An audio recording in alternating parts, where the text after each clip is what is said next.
তা জিলাপি আমারও একটু দিবা না?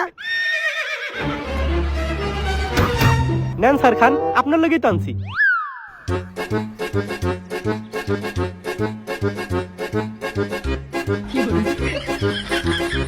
জুম্মার দিনের মসজিদের জিলাপি সেই স্বাদ। তাই এই হুজুর কেডা?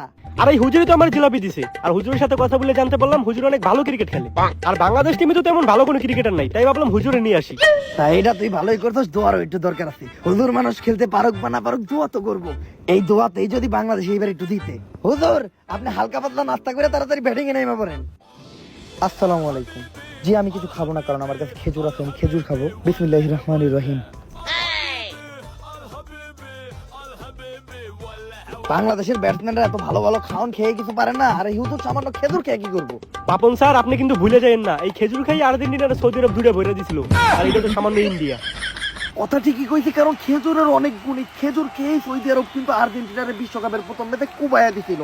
আর হুজুর কিন্তু খুবই সহিয়ার শুদ্ধ ভাবে সালাম দিয়া মাঠের উপর প্রত্যেকটা প্লেয়ারের বাইচা বাইচা সালাম দিতেছে। এইটাই হলো আমাদের ইসলামের সংস্কৃতি। হুজুর দোয়াও করতেছে। এখন দেহার বিষয় হলো হুজুরের দোয়া কবুল হয় নাকি। নে হুজুরের দোয়া শেষে এখন বল কর। আর বল করতেছে ইন্ডিয়া। হুজুরের প্রথম বল, ও হুজুর তুইলা মারছে ক্লিয়ার ঠিক। হুজুর তো বলে বলে মারতেছে, মাঠের চাইর ওদিকে মারতেছে। হুজুর তাড়াহুড়ার কোনো দরকার নেই, আপনি ধীরে সুস্থে খেলেন, কারণ বল যদি আপনার খেজুরে লেগেছে তাহলে কিন্তু আবার সমস্যা হয়ে যাবে, আবার একটা ঠিক।